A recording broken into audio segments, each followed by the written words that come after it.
The wind howls across the icy waves as Einar, a young Viking warrior, stands at the prow of his longship, his eyes fixed on the horizon where the Bifröst, the shimmering rainbow bridge to Asgard, has just erupted from the clouds. Can you feel it? That electric pull of destiny, the weight of a journey that will test his courage, his loyalty, and his very soul. This is no ordinary voyage. It's a path woven by the Norns themselves, a trial set by the Allfather Odin, and as the sea spray stings his face, Einar knows there's no turning back. Welcome, traveler. Whether you're joining us under the midnight sun of Scandinavia or the quiet hush of dawn elsewhere in the world, we'd love to know, where does your journey begin tonight? Drop a comment below and tell us what time it is where you are, because this isn't just Einar's story, it's yours too. Close your eyes for a moment and listen. Can you hear the creak of the longship's timbers, the distant cry of ravens, Odin's messengers circling overhead? The air thrums with magic, thick with the scent of salt and pine, as Einar's heart pounds like a war drum. He remembers the prophecy whispered by the village seer. Only the worthy may walk the Bifröst, but worthiness isn't given, it's earned, and the price of failure. The wrath of his clan, the shame of abandoning his duties, and a fate worse than death in the frozen halls of Niflheim. Yet here he stands, axe in hand, staring into the golden light of the bridge that stretches between worlds. What would you risk for glory, for a chance to sit among the gods? This is the tale of a mortal stepping into the realm of legends, where every shadow hides a trial, and every whisper carries the voice of the divine. From the towering gates of Valhalla to the hidden paths of Yggdrasil, the world tree, we'll walk beside Einar as he faces creatures of myth, unravels riddles older than time, and battles the doubts that gnaw at his resolve. But this journey isn't just about him.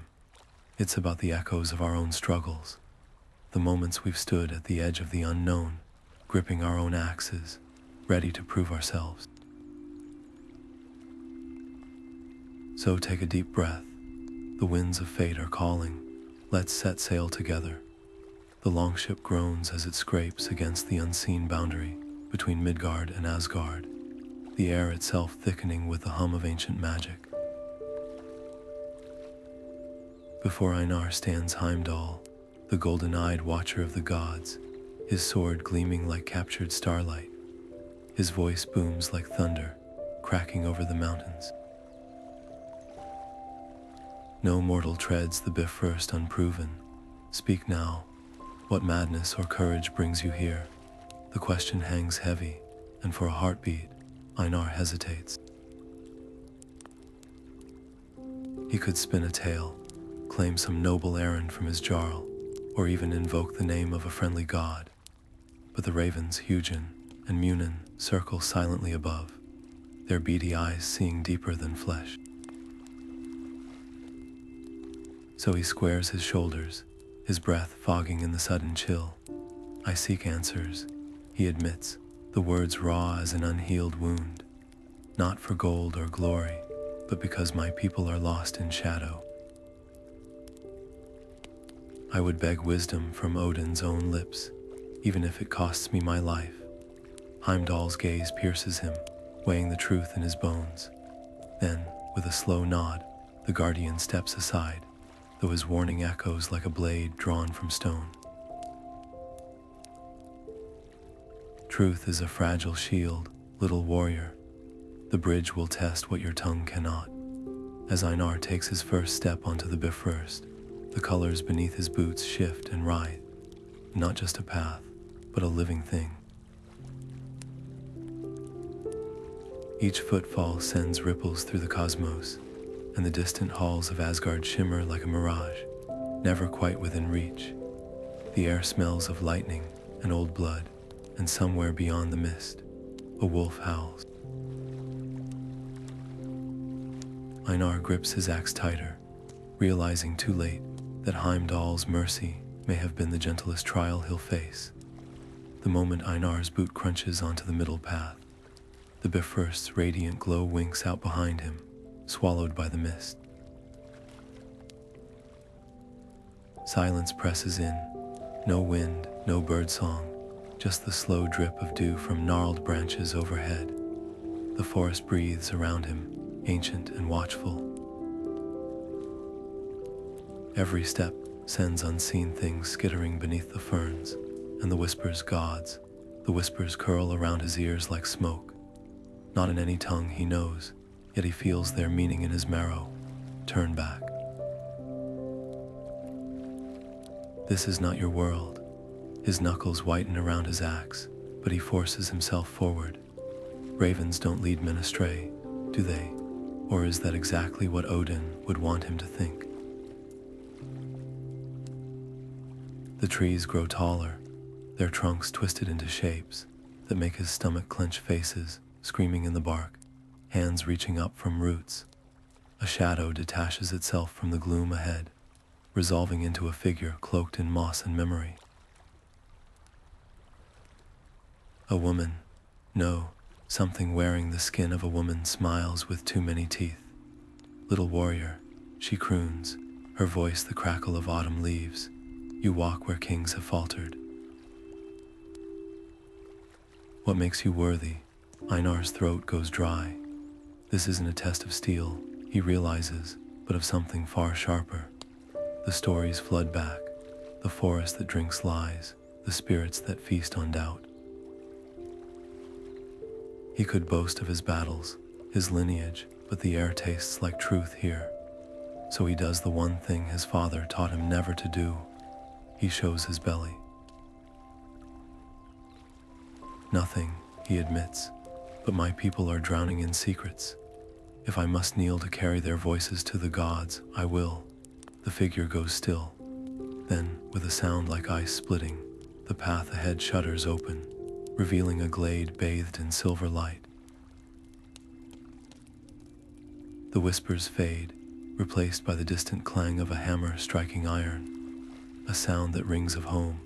But as Einar steps forward, the ground beneath him pulses like a living thing.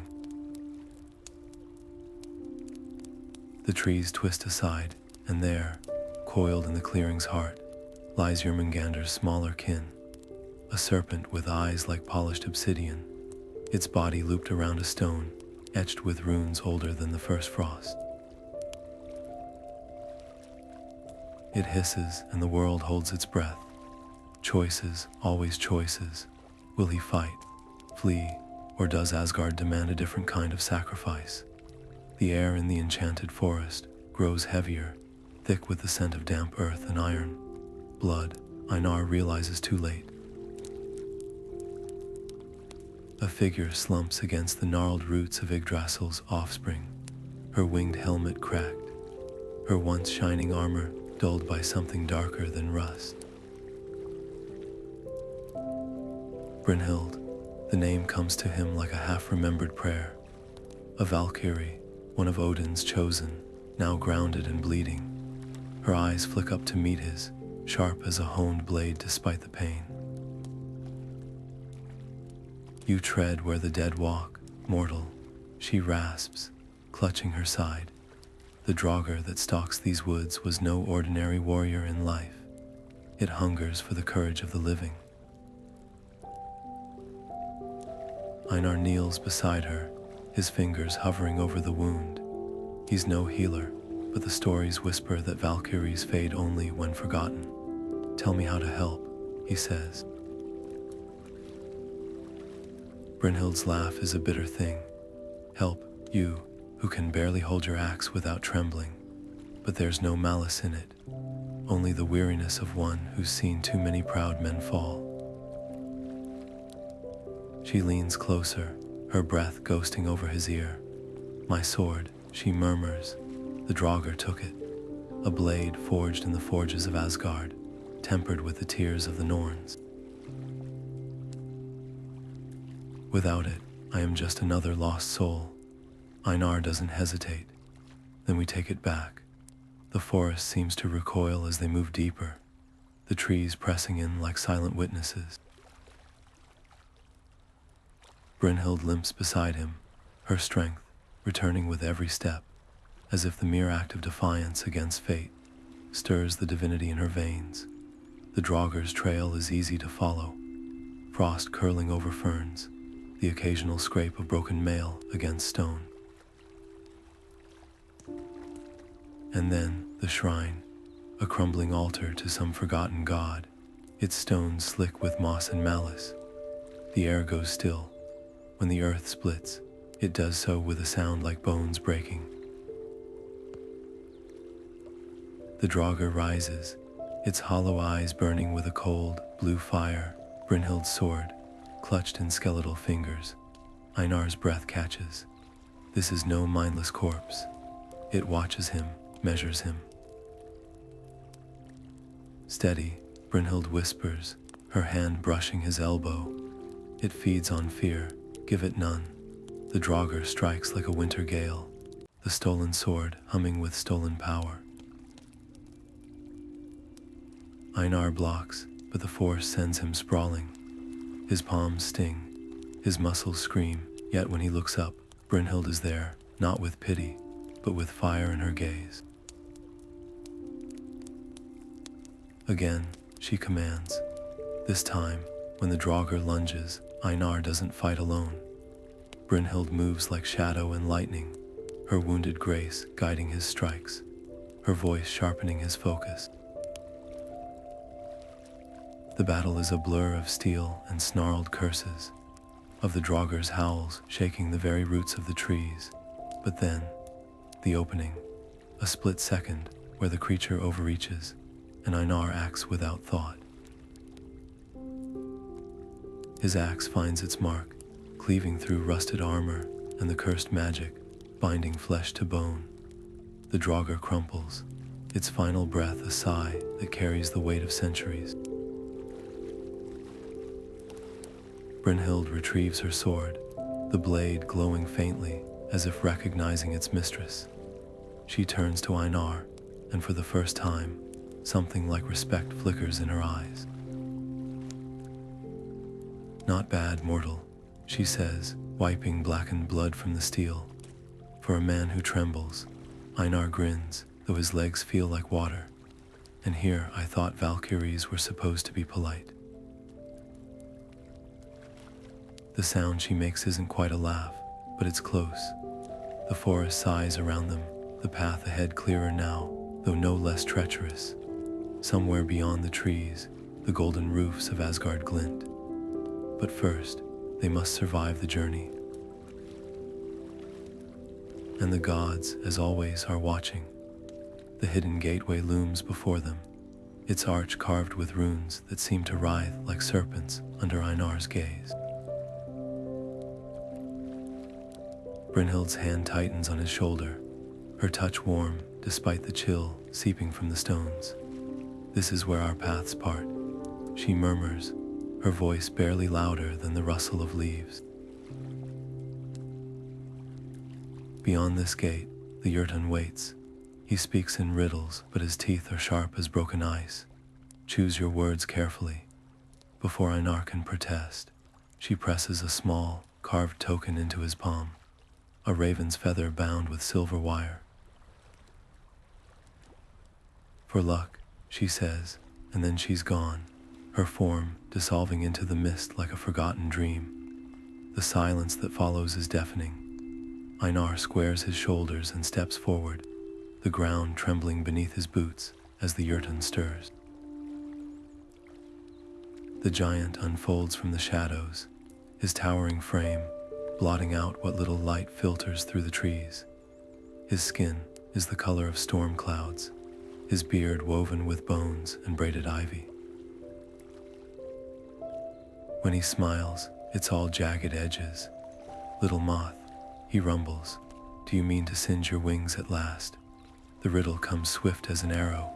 I am woven by the Norns, yet unraveled by fools. Kings kneel to me, but the brave spit in my face. What am I? Einar's breath catches. He could guess. Fate, time, even death, but the Jotun's eyes gleam with a hunger that warns against haste. He thinks of Brynhild's parting gift, of the choices that brought him here. Not glory, not vengeance, wisdom. The answer rises unbidden. A path, he says. You speak of paths. The Norns weave them, but men ignore them at their peril, and the brave, they make their own. The Jotun's laughter shakes the ground, sending birds scattering from the branches. Clever little moth, he chuckles, stepping aside with a mock bow. Pass then, but remember the gate opens both ways. The ancient hinges groan as the way forward yawns wide, revealing a slope dotted with bioluminescent fungi that pulse like distant stars. Einar hesitates, glancing back at the empty space where Brynhild stood. The weight of solitude presses down, but so does something else. The quiet certainty that this, too, is part of the trial. The raven feather in his palm hums faintly, as if in agreement. Ahead, the path winds upward into the unknown, where the air shimmers with the promise of answers and the whisper of greater tests to come.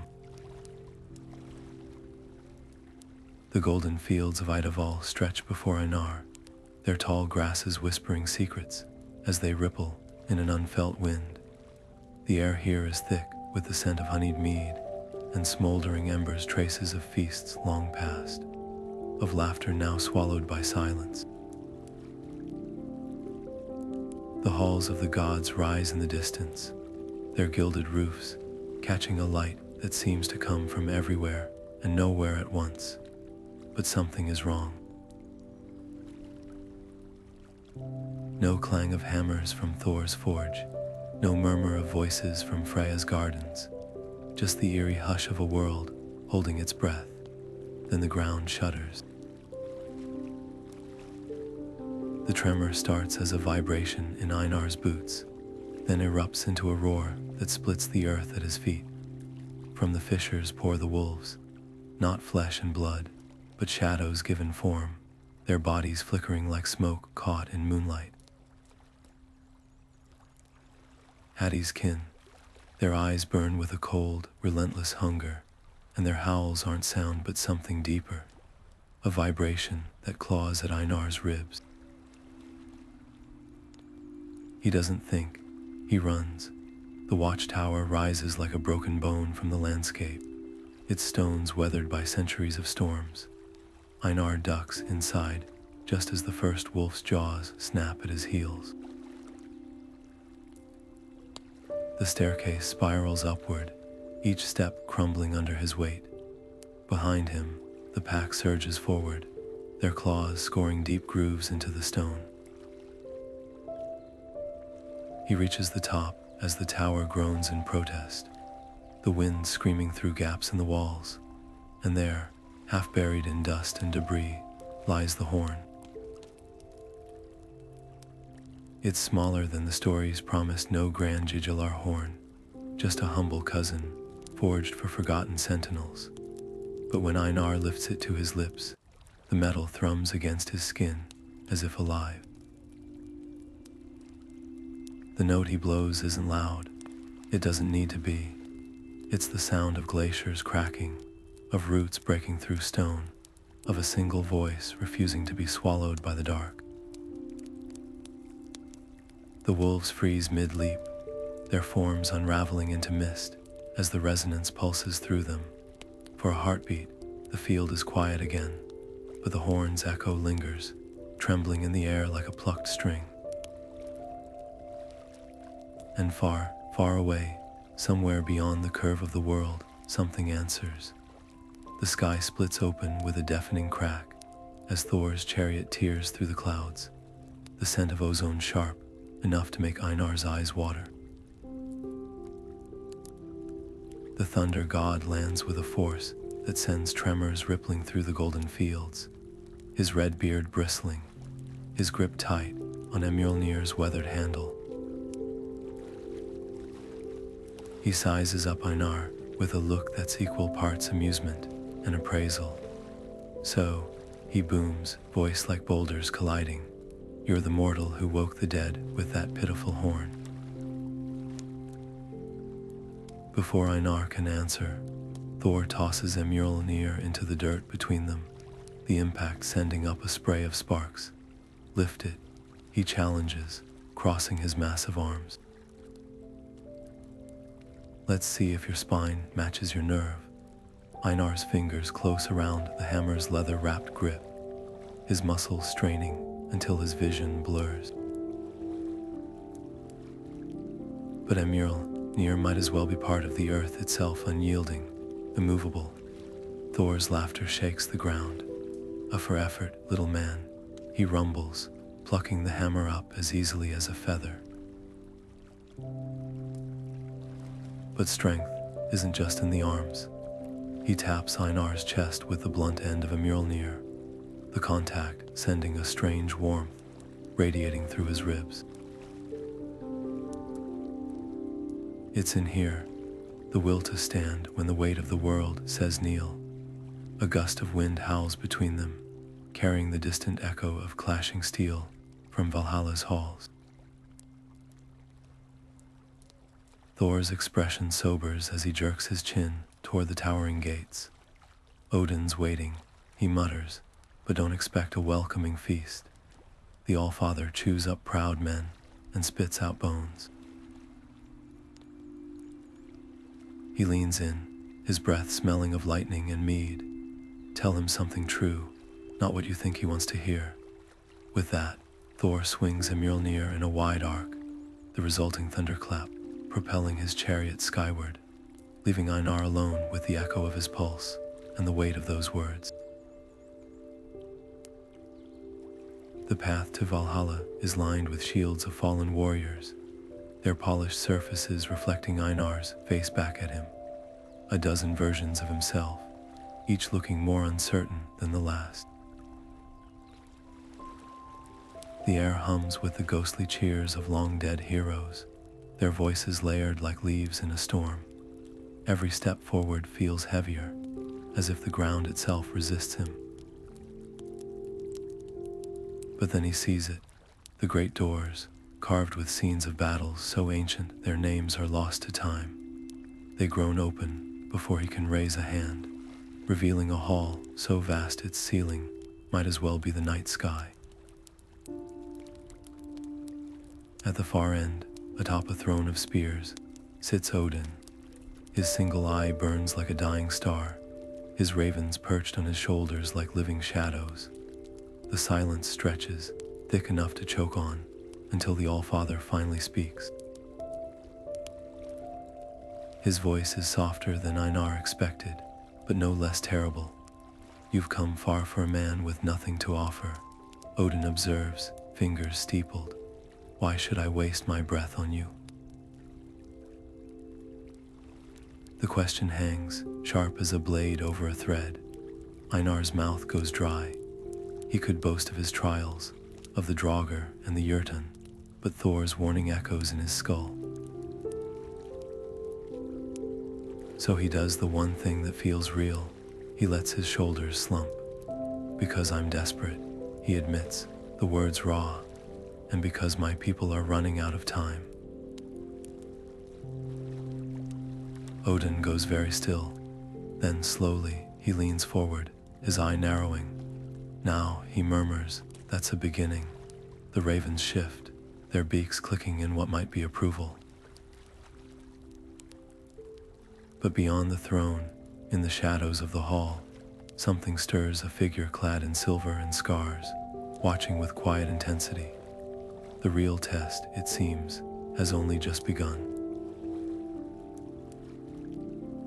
The laughter of the einherjar rolls over Einar like a wave of hammers, their voices rough with the echoes of 1,000 battles. Sigurd steps forward, his golden beard braided with rings of conquest, his sword already loose in its sheath. Look at this whelp, he calls to the others, still smelling of salt and sheep dung. Does he think the Allfather collects stray pups? The warriors roar with mirth, their armor clinking like cruel wind chimes. Einar's fingers tighten around his axe, but he keeps his voice steady. I think, he says, loud enough to cut through the noise, that even a stray pup can bite. The hall goes quiet. Sigurd's grin sharpens. Then let's see those teeth. He growls, drawing his blade, a monstrous thing etched with serpents. The duel isn't fair. Sigurd moves like a storm given flesh, every strike a lesson in pain. Einar blocks what he can, but the force of each blow sends shocks up his arms, his boots skidding on the worn stone. Blood trickles from his brow, blurring his vision, yet when Sigurd aims a cut meant to humiliate, a shallow slash across the cheek, Einar doesn't flinch. He steps into it, taking the wound to grapple the warrior's wrist, his breath hot against Sigurd's ear. I didn't come here to dance, he snarls. For a heartbeat, the einherjar's grip falters. Then, with a laugh like cracking ice, Sigurd shoves him back. No, he admits, wiping Einar's blood from his sword. You came to fight. The next clash is different. Einar stops, trying to match Sigurd's strength, and instead mirrors his footwork, turning the warrior's momentum against him. When Sigurd lunges, Einar pivots, using the flat of his axe to redirect the blade into the dirt. It's not victory. Sigurd could still break him like kindling.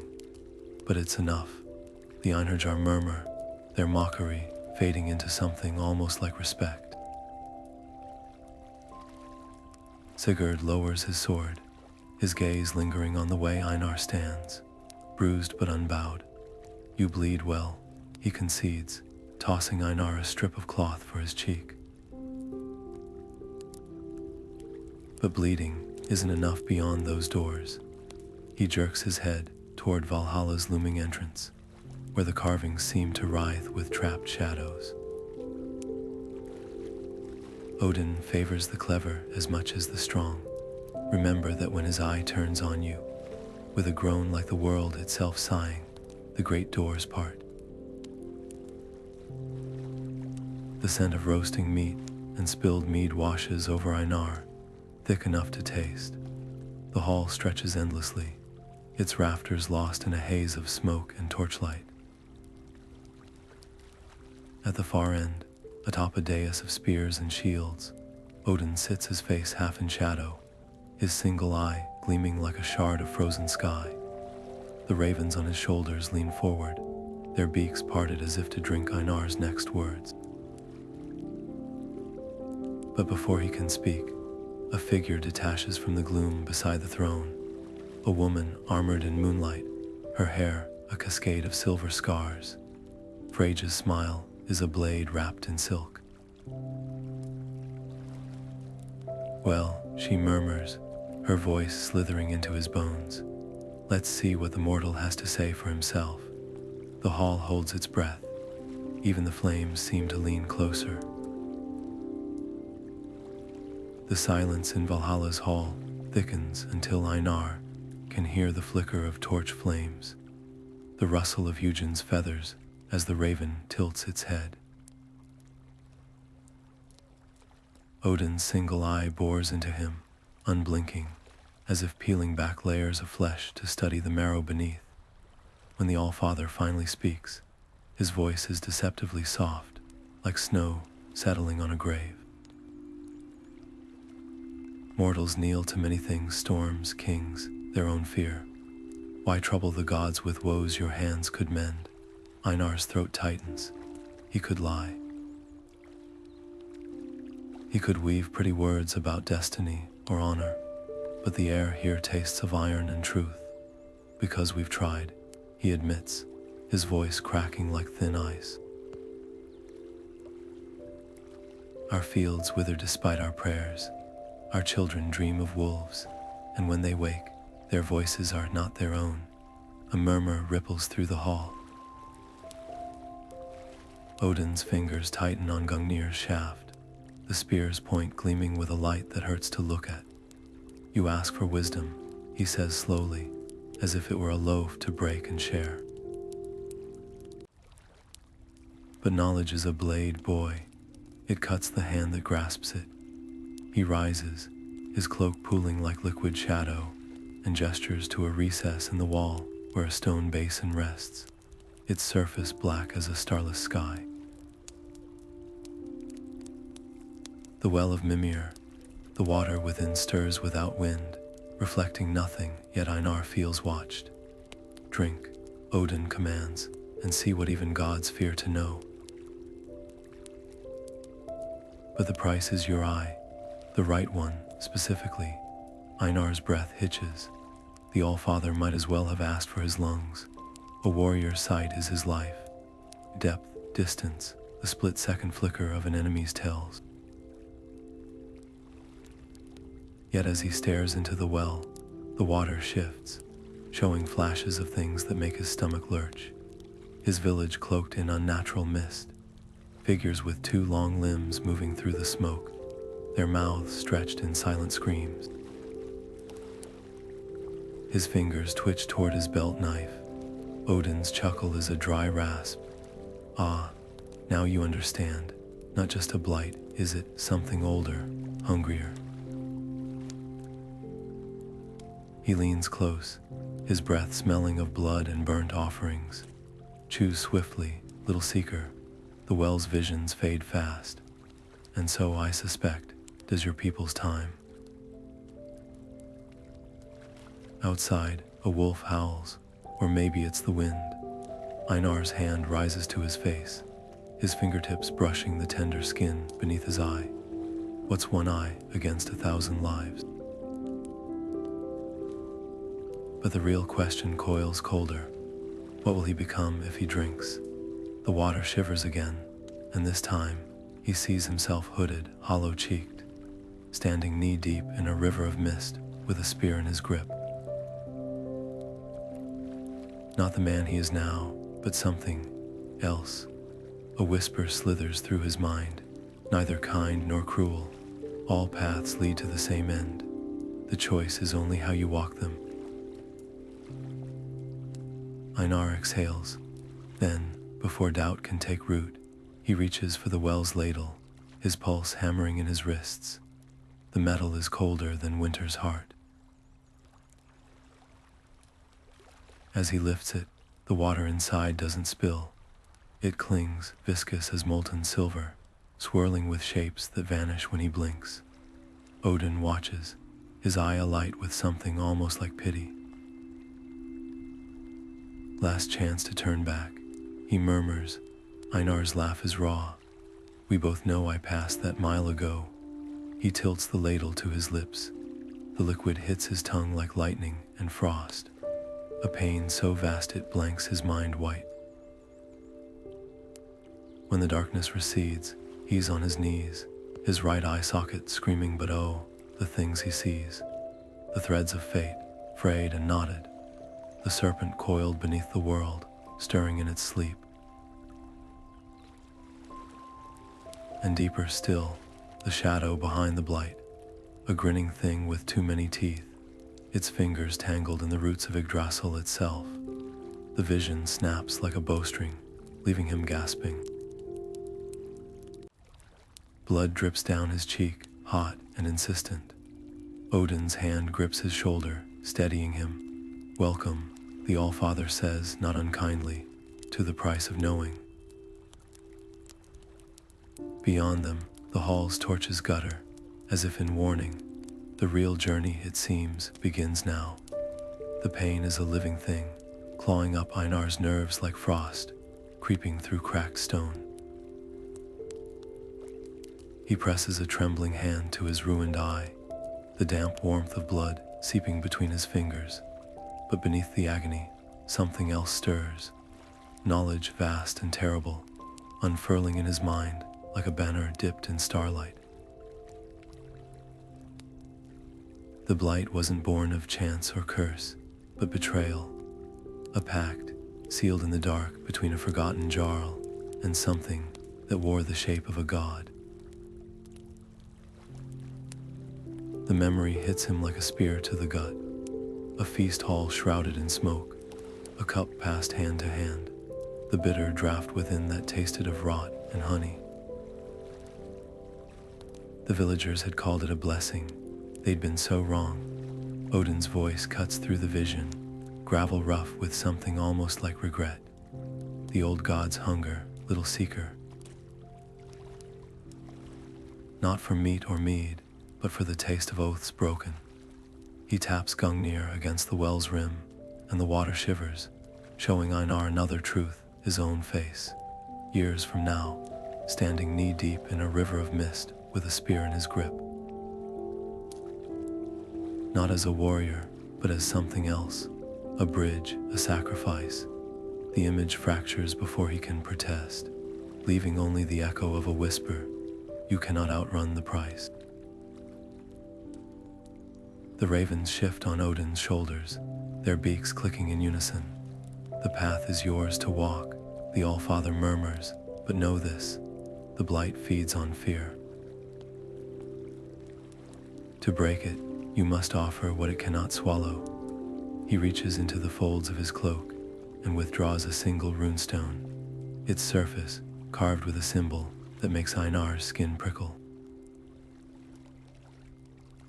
Alge's protection, but also defiance. Plant this where the first shadow took root. Odin commands, pressing the stone into Einar's palm. It burns cold as midwinter, yet the pain is clean, sharp, an anchor in the storm of his thoughts. Outside Valhalla's gates, the wind howls like a wounded beast. Einar staggers forward, his remaining eye struggling to adjust to the sudden gloom. The Bifröst is gone, replaced by a narrow path of blackened bone, winding down the mountainside. Each step jars his aching skull, but the runestone pulses in his grip, a steady counterpoint to the chaos in his veins. He touches the ragged edges of his empty socket and whispers the one thing the visions couldn't steal from him, a name. The Jarl who damned them all, his own grandfather. The descent is a blur of snarled roots and skittering shadows, the air thick with the scent of wet earth and iron. At the base of the slope, a figure waits Brinhild, her armor dulled by time, her sword sheathed but her eyes alight with grim understanding. Took you long enough, she says, tossing him a strip of linen to bind his wound. When her fingers brush his, they linger just a heartbeat too long. The dead are restless tonight, she adds, nodding toward the mist-wreathed woods ahead. They remember what was taken from them. Einar tightens the bandage, the pain, a distant throb beneath the weight of what he now carries. The runestone hums against his chest, its rhythm matching the slow, sure beat of his heart. He doesn't look back as they step into the trees. Some choices, once made, leave no room for regret. The raven feather pulses in Einar's grip, warm as a living heartbeat against his palm. Odin's final gift, a guide through the tangled threads of fate, or so the Allfather claimed. But as Einar turns toward the mist-shrouded path home, the air behind him ripples like disturbed water. A figure steps from nothingness, sharp-featured, grinning with the easy cruelty of a fox among chickens. Loki, the trickster's ember-bright eyes flick to Einar's bandaged face, his nose wrinkling in mock sympathy. Oh dear, he tuts, circling like a wolf, assessing a lame fawn. Did Daddy Dearest forget to mention the part where knowledge hurts? Einar stiffens, his fingers tightening around the feather. Every instinct screams to step back, but he plants his boots instead. I paid my price, he growls. Loki's laughter is honey poured over broken glass. And what a bargain it was, a whole eye for a peek behind the curtain. Tell me, little hero, was it worth it, knowing your dear grandpapa spilled the first blood? The words land like a knife between ribs, but Einar exhales through the sting. I didn't come here to play your games. Loki's grin widens. He snaps his fingers, and suddenly, a shimmering orb floats above his palm, a perfect, glowing replica of Einar's missing eye. No games, just alternatives. The orb pulses, casting eerie light over the runestone tucked in Einar's belt. Take it. No strings. Well, Loki amends with a wink. Maybe one tiny string. A favor, later. The offer hangs, sweet and poisonous as mead, laced with hemlock. For a heartbeat, the temptation coils in Einar's chest, to see fully again. To walk without the world tilting sideways, but the feather in his hand grows hotter, its edges singeing his skin a warning. He meets Loki's gaze. Keep your eye, he says, stepping around the trickster. I've learned to see well enough without it. Loki's chuckle follows him, slithering down his spine like cold fingers. Oh, you'll learn much more before this ends. Then, with a sound like ice shattering, he's gone. Only the echo of his voice lingers, threading through the mist like smoke.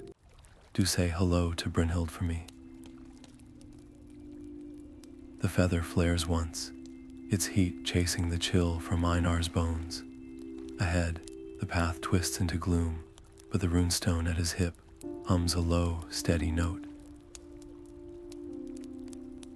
A reminder, some debts are worse than blindness, and some shadows, once invited in, never leave. The Bifröst trembles beneath Einar's boots, its once vibrant hues now sickly and dim, flickering like a guttering candle. Each step sends cracks spider webbing through the bridge's radiant surface, shards of light dissolving into the void below. The raven feather in his palm flares, its glow piercing the gloom as it pulls him forward, just as the stones behind him collapse with a sound like shattered glass. He doesn't look back. There's no need. The weight of Odin's runestone against his chest and the phantom ache of his missing eye are reminder enough of what lies ahead. Midgard greets him with the bite of winter air, sharp as a whetted blade. The village looks unchanged, smoke curling from thatched roofs, the scent of burning peat clinging to the frost-laced wind. But when the first villager spots him, their gasp is loud enough to draw others. Children freeze mid-game, their wide eyes fixed on his bandaged face. The elders emerge from the longhouse, their faces carved with suspicion. Einar, someone whispers, as if doubting he's real, or worse, doubting he's still theirs. He doesn't flinch. Instead, he lifts the runestone high, its etched symbol catching the weak sunlight. The blight wasn't born of chance, he says, his voice rougher than he remembers. It was invited. The elders stiffen. They know the stories, the old warnings about bargains made in hungry times. Einar steps closer, his boots crunching on frozen grass. Grandfather drank from the wrong cup, he continues, watching the truth land like a hammer blow. And the thing that gave it to him, it's been feeding on us ever since. For a breath, no one moves. Then old Hrold, his beard streaked with gray, reaches out to touch the runestone. His fingers tremble. The markings, he murmurs, tracing Algis's lines. This is the Allfather's hand. The admission cracks something open in the crowd. A woman clutches her child tighter. A young man grips his axe, knuckles white. But Einar sees the shift in their eyes, fear giving way to something fiercer. "It ends tonight," he says, kneeling to press the stone into the earth at the village's heart. The moment it touches soil, a ripple passes through the ground, subtle as a shiver. The elders exchange glances, then nod as one. They remember the old ways, the rituals buried beneath generations of forgetfulness. "Tell us what to do," Hrold says, and the words are more than surrender. They are a spark. As Einar speaks, the prophecy burned into his mind. The words of binding, the names of the hungry shadows. The villagers move with a purpose long absent. Salt is scattered at every threshold. Iron nails are driven into doorposts. And when the sun finally dips below the horizon, the air doesn't just grow cold. It waits. Einar stands at the center of it all, his back to the bonfire they've built atop the runestone. The flames cast his shadow long and jagged across the snow, but it's the other shadows he watches. The ones that twitch at the tree line, formless and ravenous. The ones that now recoil from the light of a truth they never thought would be spoken aloud. The villagers move in unison, their voices weaving together in a hymn older than the first frost. Mead sloshes from offered horns, soaking into the earth where the runestone hums beneath their feet. The words are clumsy at first. Generations have passed since these syllables last crossed human lips. But as the chant deepens, something shifts. The wind stills. The torches burn unnaturally bright, their flames standing straight as spears despite the biting cold. Einar watches the tree line, his fingers brushing the empty socket where his eye once was. The shadows there writhe, not retreating but listening. Then the ground shudders, not violently, but with a sigh, like a beast roused from uneasy sleep. From the soil where the mead has pooled, tendrils of green unfurl, first one, then a dozen, then too many to count. Wheat stalks pierce the frozen earth, their growth unnaturally swift, their heads heavy with grain that glows faintly in the firelight. A child gasps, reaching out to touch, and when her fingers meet the golden stalks, they don't wither, they ripple as if in greeting. The villagers erupt into cheers, clasping shoulders and laughing with the giddy relief of those who have stared too long into the dark. But Einar doesn't join them. His gaze lingers on the runestone, now half buried in thriving roots. The blight is broken, yes, but the thing that caused it. That's still out there, and it's not the kind of enemy that forgives a debt. That night, as the celebration echoes from the longhouse, Einar lies awake in his borrowed bed, the raven feather resting on the stool beside him. When sleep finally claims him, the dream comes swift and vivid. Odin stands at the edge of a black river, his cloak billowing in a wind that doesn't touch the water. "You think this is victory?" the Allfather murmurs, his voice layered with something Einar can't name regret. Warning, you've closed one door, little seeker. But the house has many. Behind him, the river's surface fractures, revealing faces. Some familiar, some monstrous, all watching. Einar jerks awake to moonlight slicing through the shutters. The feather is no longer on the stool. It hovers in the air before him, spinning lazily, its edges frayed into something like fingers or wings. A whisper brushes his mind, not in words but in weight. Ready or not, the next path calls. Outside, the wind picks up, carrying a scent that doesn't belong to Midgard's smoke and iron, and something sweetly rotten, the kind of smell that lingers in the throat long after the source is gone. Einar reaches for his axe, Some debts, it seems, come due faster than others. The seasons turn, each leaving its mark on Einar's face. New lines around his remaining eye, a streak of silver in his beard. The villagers no longer flinch at his scars, or the way he sometimes stares at nothing, as if listening to voices only he can hear. They bring him disputes to settle, sick children to bless, even seeds to touch before planting, as if his hands carry some remnant of Asgard's magic.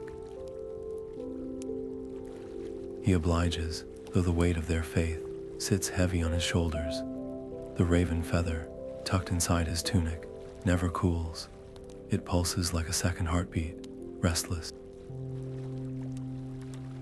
One evening, as the first snow dusts the thatched roofs, Einar stands at the edge of the village, watching the northern lights writhe like living things. The feather burns against his skin, searing enough to make him gasp. A vision unfolds behind his eyelids, vast forests he's never walked, mountains clawing at a star-streaked sky, a road that coils like a serpent toward the horizon. When he blinks, the village feels suddenly small, a cradle he's outgrown. The farewell is quieter than he expects. Rold presses a flask of mead into his hands, the old man's grip firm. "The road won't love you like we do," he mutters, "but then, you've never been one for easy love." The children leave offerings at his feet. A carved horse, a bundle of dried herbs, a knife with a bone handle. Einar tucks them all into his pack, his throat tight. Promises are fragile things, but he makes one anyway. "I'll return when the yew berries are ripe." The world beyond the village is louder than he remembers. Rivers shout over rocks, pines groan in the wind. He walks for days, then weeks. The feathers pull his only compass. Then, on a slope where the last stubborn wildflowers cling to life, he sees her, Brinhild, astride a horse the color of storm clouds, her armor polished to a dull gleam. She doesn't seem surprised to find him there. "Took you long enough," she calls, tossing him an apple from her saddlebag. He catches it, the fruit cool and perfect in his palm. "You've been waiting?" he asks, though he already knows the answer. Brynhild's smile is a blade unsheathed. Not waiting, watching. She nudges her horse forward, the beast's hooves kicking up sprays of late autumn mud. "There's a village 3 valleys over. Their dead won't stay buried. Thought you might find that interesting." Einar bites into the apple, the juice sweet and sharp on his tongue. He knows better than to ask how she heard of it, or why she cares. Some threads aren't meant to be unraveled. They ride side by side, the rhythm of their journey, settling into something like understanding. Brinhild talks little, but when she does, her words are deliberate stories of Valkyries who strayed too far from Odin's light, of mortals who bargained with giants and forgot the cost. Einar listens, adding his own hard-won truths. The road ahead is uncertain, but the weight of the runestone in his pocket and the feather against his chest remind him he's no longer just a man seeking answers. He's become the answer others seek. As dusk paints the sky in shades of bruise and gold, Brinhild points to a distant plume of smoke. "That's where we'll start," she says. Einar nods, his fingers brushing the hilt of his axe. The wind carries the faintest echo of laughter, not cruel, but curious, as if the gods themselves are leaning closer, eager to see what happens next. The fire crackles low, its embers casting flickering shadows against the gnarled roots of Yggdrasil overhead. Brynhild sharpens her blade with slow, deliberate strokes, the sound rhythmic as a heartbeat. Then the wind shifts, carrying a scent like burnt sugar and iron, and that laugh, high, mocking, and horribly familiar. Loki's voice slithers between the trees, each word dripping with false warmth. Still carrying my little gift, I see, he croons, though his form remains hidden in the gloom. One might think you've forgotten our arrangement. Brinhild is on her feet in an instant, sword gleaming in the firelight. But Einar doesn't reach for his axe. Instead, he rises slowly, his boots crunching on frost-stiffened leaves as he steps toward the darkness. "I owe you nothing," he says, his voice steady despite the way his pulse thrums in his throat. A trickster's bargain isn't binding unless both sides agree to the terms, and I never did. For a breath, there's only silence. Then the shadows themselves seem to recoil, the laughter fading into something like a snarl. "Oh, you've grown clever," Loki hisses, the words twisting like smoke. "But cleverness won't save you when the debts come due." The air shivers, and then emptiness. The forest exhales, the night sounds rushing back in. An owl's cry, the distant rush of a stream, the creak of ancient wood. Brynhild lowers her sword, her gaze lingering on the space where the voice had been. "You've made an enemy tonight," she observes, though there's no reproach in her tone, only something akin to pride. Einar flexes his fingers, the raven feather warm against his chest. "He was always going to be one," he replies. The fire pops, sending up a spray of sparks. Somewhere overhead, a branch sways, though there's no wind to move it. Einar doesn't look up. He doesn't need to. The weight of the unseen gaze prickles his skin, but for the first time since he lost his eye, it doesn't feel like a threat. It feels like acknowledgement. Brynhild settles back by the fire, her sword across her knees. "Sleep," she says, not unkindly. "I'll keep watch." Einar nods, stretching out on his bedroll. The ground is hard, the air sharp with coming winter, but there's a quiet certainty in his bones now. The boy who once trembled on the Bifröst is gone. What remains is something sturdier, tested by gods and shadows, and somehow still standing. As he closes his eye, the last thing he sees is the world tree's roots, twisted and vast above him. They hum with a sound almost like voices, murmuring secrets too old for mortal ears. But tonight, for once, they don't sound like warnings, they sound like invitations. The night stretches endless around them, the only light coming from the embers of their fire and the cold gleam of the stars.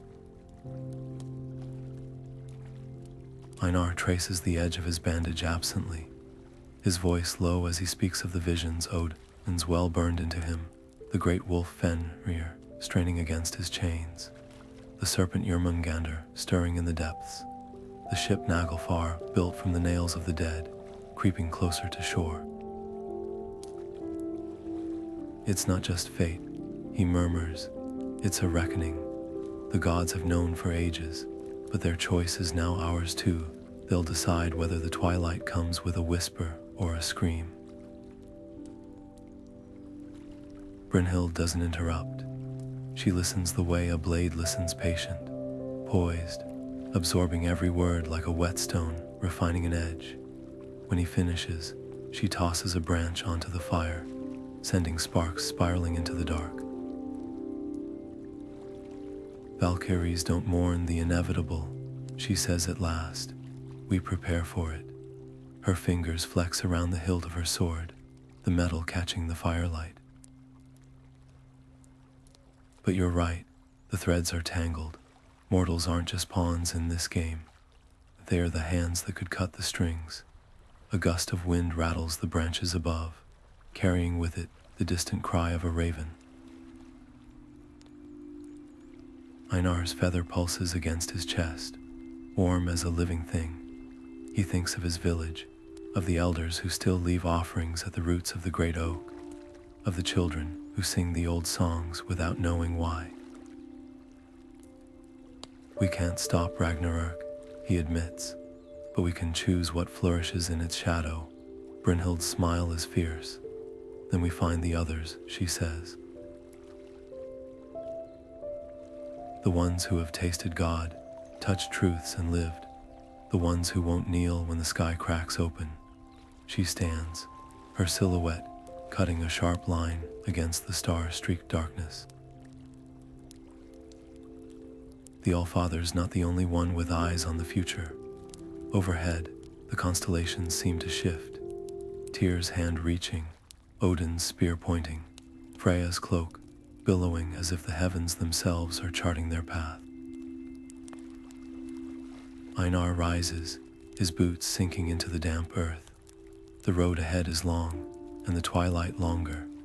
But for the first time since he drank from the well, the weight of what's coming doesn't feel like a burden. It feels like a purpose. Somewhere in the distance, thunder rumbles though the sky is clear. The first step, it seems, is always taken before the storm.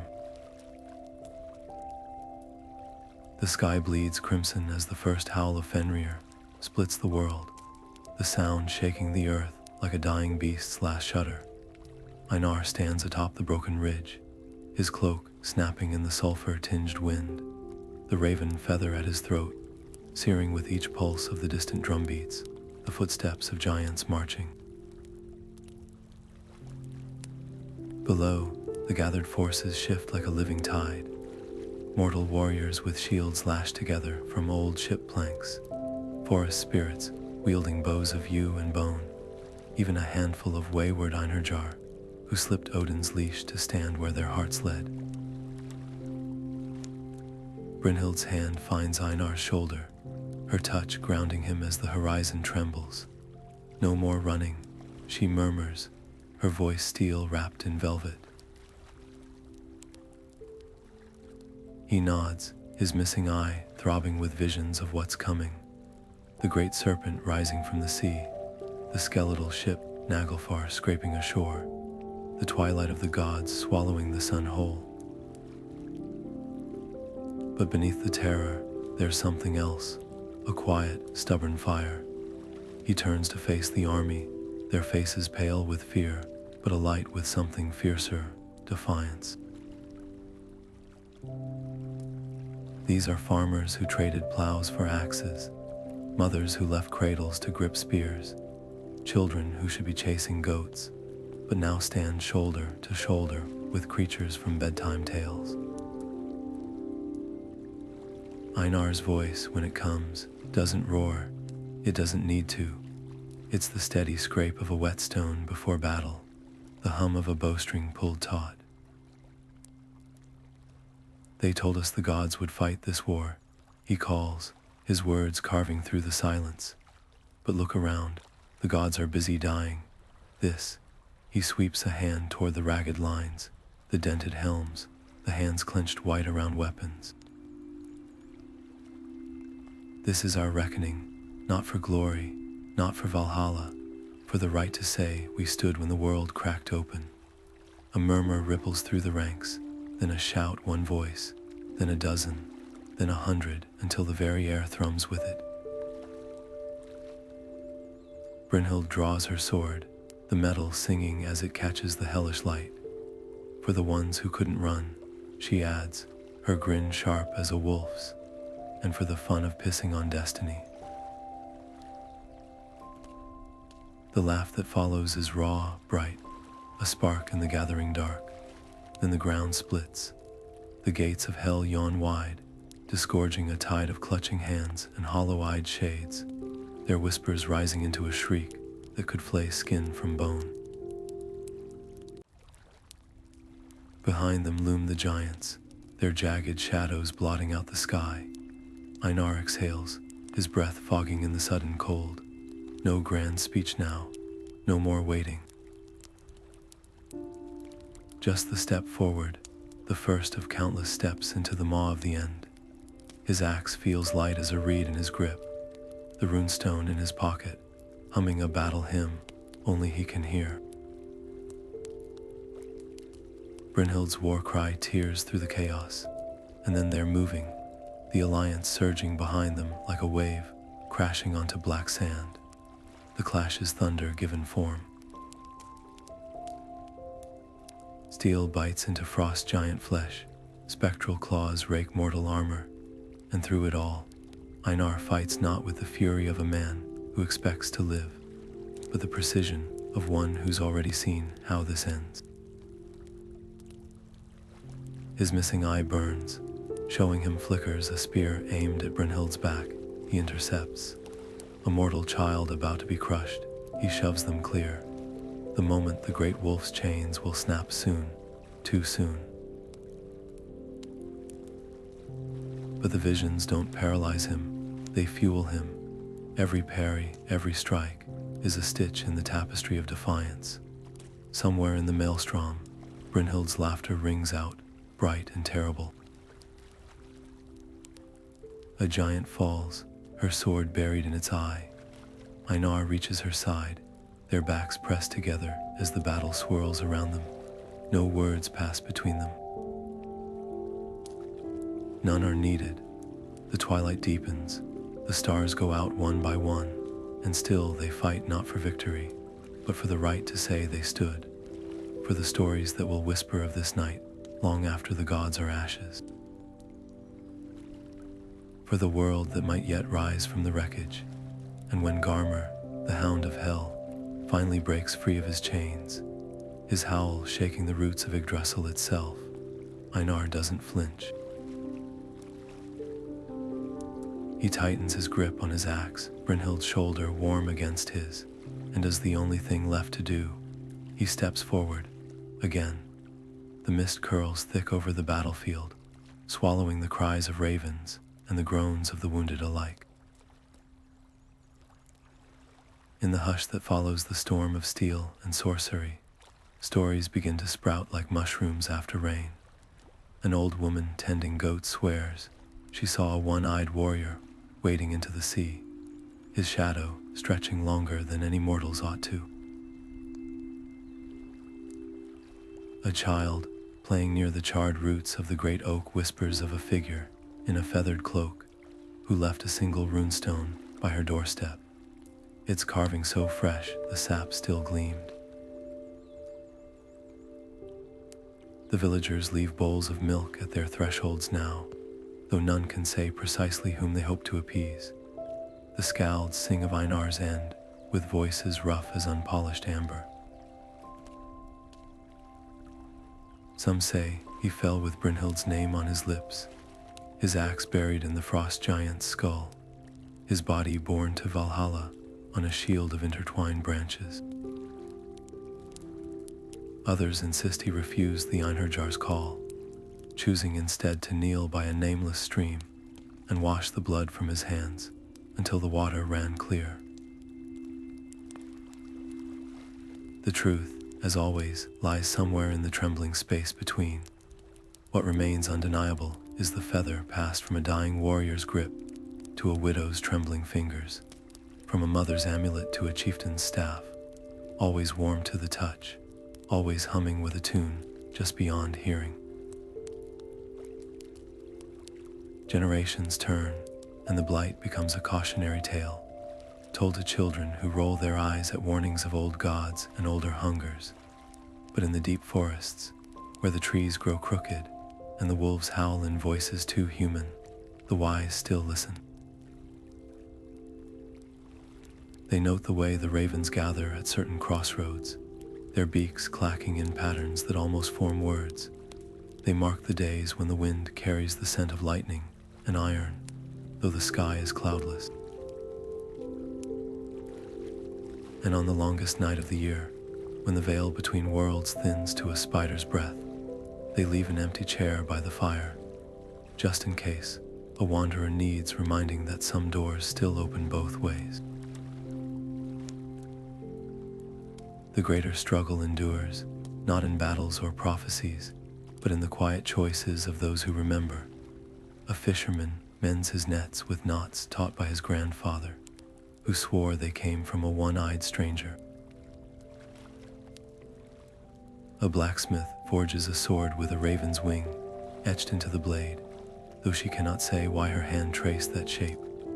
And in the high halls of kings, where men boast of their conquests, there is always one shadowed corner where the talk turns softer, where voices drop to murmur of a man who walked with gods and returned something else. The journey never truly ends. It only folds itself into the land, into the blood and bone of those who carry the stories forward. So when the mist creeps in from the sea, smelling of salt and something older, the villagers do not bar their doors. They lift their chins and listen. Somewhere beyond the veil, an axe bites into wood. Somewhere between the worlds, a raven laughs, and the feather, always the feather, pulses like a second heartbeat in the dark.